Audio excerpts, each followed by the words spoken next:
নোয়াখালীর বেগমগঞ্জে স্ত্রী সন্তানের শোকে প্রবাসীর করুণ মৃত্যু হয়েছে।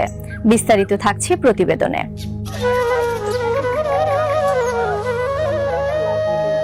ভোরের নিস্তব্ধতা তখনও পুরোপুরি কাটেনি। রমজানের সেহেরি খেয়ে অনেকেই ঘুমিয়ে গেছে, আবার অনেকেই প্রভুর সান্নিধ্য অর্জনে কুরআন তেলাওয়াতে মগ্ন।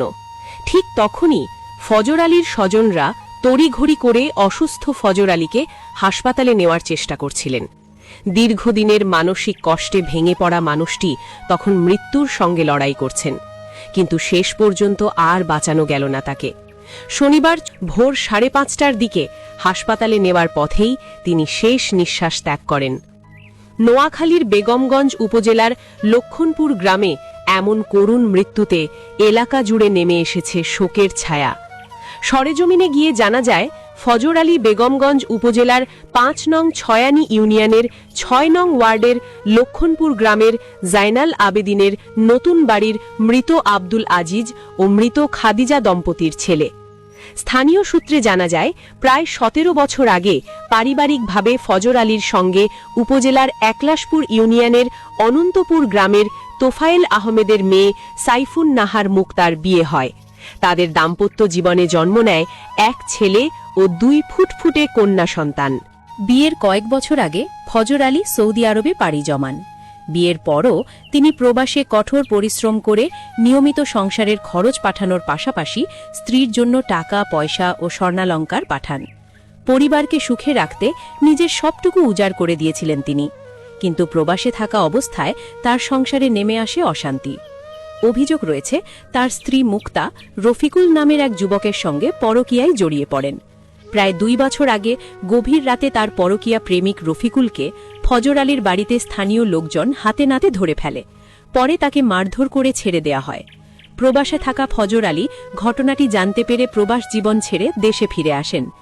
এরপর কিছুদিন সংসার স্বাভাবিকভাবে চললেও হঠাৎ একদিন তার স্ত্রী মুক্তা রফিকুলের সাথে পালিয়ে যায়। অনেক কষ্টে তাকে ফিরিয়ে আনলেও গত 3 মাস আগে মুক্তা তার পরকীয়া প্রেমিক রফিকুলের সঙ্গে পুনরায় পালিয়ে যান। যাওয়ার সময় তিনি তাদের এক ছেলে ও এক মেয়েকে সঙ্গে নিয়ে যান। অভিযোগ রয়েছে, পালিয়ে যাওয়ার সময় মুক্তা তার স্বামীর দেওয়া প্রায় 12 ভরি স্বর্ণালঙ্কার ও নগদ 2 লাখ টাকা সঙ্গে নিয়ে যান। স্ত্রী ও সন্তানদের খুঁজে না পেয়ে ফজর আলী বেগমগঞ্জ থানায় একটি সাধারণ ডায়েরি করেন। পালিয়ে যাওয়ার 3 দিন পর তার স্ত্রীর পক্ষ থেকে একটি ডিভোর্স লেটার পৌঁছালে তিনি মানসিকভাবে ভেঙে পড়েন। পরিবারের সদস্যরা জানান, গত 3 মাস ধরে তিনি স্ত্রী ও সন্তানদের খুঁজে বের করার চেষ্টা করছিলেন। ক্রমাগত মানসিক চাপ ও দুশ্চিন্তায় ফজর আলী শারীরিকভাবেও দুর্বল হয়ে পড়েন। গত 10 দিন আগে তিনি হঠাৎ ব্রেন স্ট্রোক করেন। স্ট্রোকের পর তার ব্রেনে প্রচুর রক্তক্ষরণ শুরু হয়। অবশেষে শনিবার 14 মার্চ ভোরে হাসপাতালে নেওয়ার পথে তার মৃত্যু হয়। ইন্না লিল্লাহি ওয়া ইন্না ইলাইহি রাজিউন। তার এমন আকস্মিক মৃত্যুতে এলাকা জুড়ে শোকের ছায়া নেমে এসেছে। বিকেল 3টায় লক্ষণপুর গ্রামের বাইতুল আমান জামে মসজিদের সামনে তার জানাজার নামাজ অনুষ্ঠিত হয়। পরে পারিবারিক কবরস্থানে তাকে দাফন করা হয়। স্থানীয়রা বলেন, প্রবাসে থেকে পরিবারের সুখের জন্য জীবনভর পরিশ্রম করা একজন মানুষের এমন করুণ পরিণতি সত্যিই হৃদয় বিদারক। স্থানীয়রা তার স্ত্রী ও পরকীয়া প্রেমিকের দৃষ্টান্ত শাস্তি দাবি করেন। যেই ফ্যামিলির বাপ মা ভালো হবে, সেই ফ্যামিলির ছেলে সন্তানও ভালো হবে। যদি ফজর আলীর শ্বশুর আর শাশুড়িটা যদি ভালো হইতো, তো ফজর আলীর ওয়াইফটা আজকা কুলুষিত এত নগ্ন একটা মহিলা, এত বেহাইয়া বেপরোয়া একটা মহিলা হইতো না। যে যার 3টা উপযুক্ত 2টা মেয়ে, একটা ছেলে, যে ছেলেটা 2টা মেয়ের মতো এত সুন্দর ফিগার, এত স্মার্ট, এসব পোলাপাইন দেখলে তৃতীয় পক্ষের মানুষ যারা, তারা পর্যন্ত অদূরে চোখের পানি পেলে। আর সেখানে সে একজন গর্ভধারিণী মা কিভাবে অন্য পুরুষের হাত ধরে রাত্রে অন্ধকারে গর্তকে অর্থ সম্পদ নিয়ে কমপক্ষে 15 থেকে 16 ভরি পর্যন্ত যতগুলো কি অলংকার নিয়ে বাগছে। একটা জিনিস, আমার দোকানের কর্মচারী আমার সাথে ছিল 25 বছর, দীর্ঘ 25 বছর। উনি 25 বছরের যত কামাই তার পরিবার কাছে দিছে। পরিবারে আজকে সব অর্থ সম্পদ টাকা পয়সা নিয়ে সেই চলে গেছে। তার 3টা সন্তান, 2টা মেয়ে একটা ছেলে, একটা ছেলে একটা মেয়েকে নিয়ে সে চলে গেছে। নেওয়ার পরে ওই ফজর আলী এখন তার স্টক করি, সেই মারা গেছে।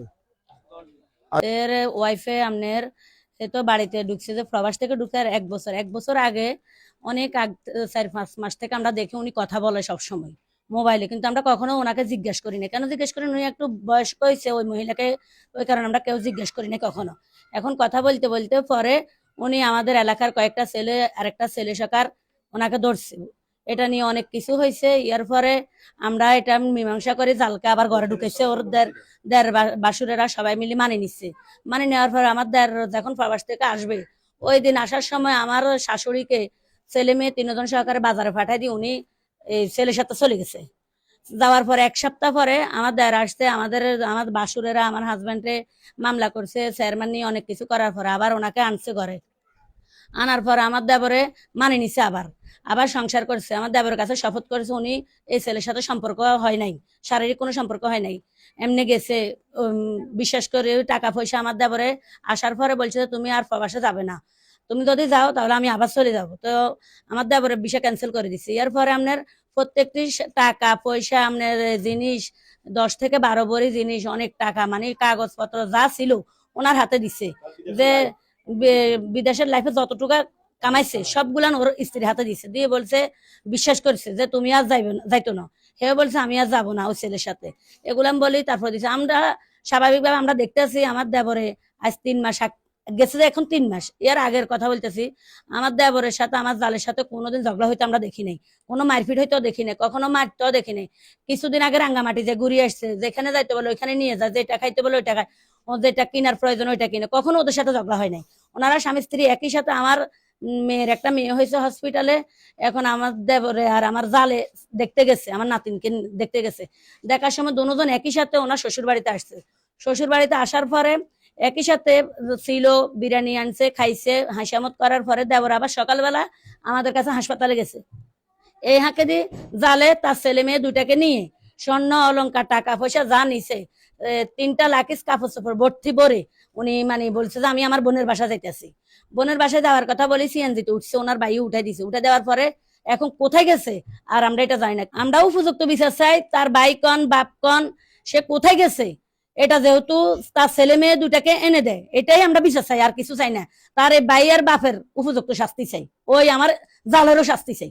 ভাই যখন প্রবাসী ছিল তখন অন্য একটা ছেলের লগে তার সাথে মানে রিলেশন ছিল। তখন আমরা এটা খবর পাই, বাইরে বাড়িতে আনছি। আনার পরে দিয়ে আমরা বাইরে বাড়িতে রাখছি। ভাই তখন ছুটি কাটিয়ে আসে, কিন্তু আবার যাইবো দোকান তুই আসে, কিন্তু বোর কারণে আর ভাই বিদেশ যায় না। বউ হারা দিছে, বউ দাবি দিছে তুমি যদি আর বিদেশ যাও তাই না আমি চলে যাবো। তার কারণে ভিসা ক্যান্সেল করি আবার হয়ে গেছে, তার যাবে না। এর কারণে আসেমি আজ 3 মাস হয়েছে, সে মনে করেন স্বর্ণ গয়না টাকা পয়সা বা যা আছে সবকিছু আত্মসাৎ করে সব চলে গেছে। মারা গেছে আজ সকাল 6টার দিকে। আমরা উপযুক্ত বিচার চাইতেছি।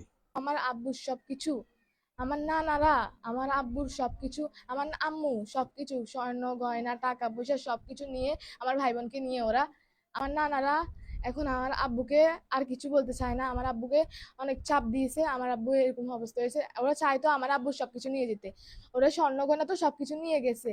Zonayed Kamal, news plus television, Noakhali.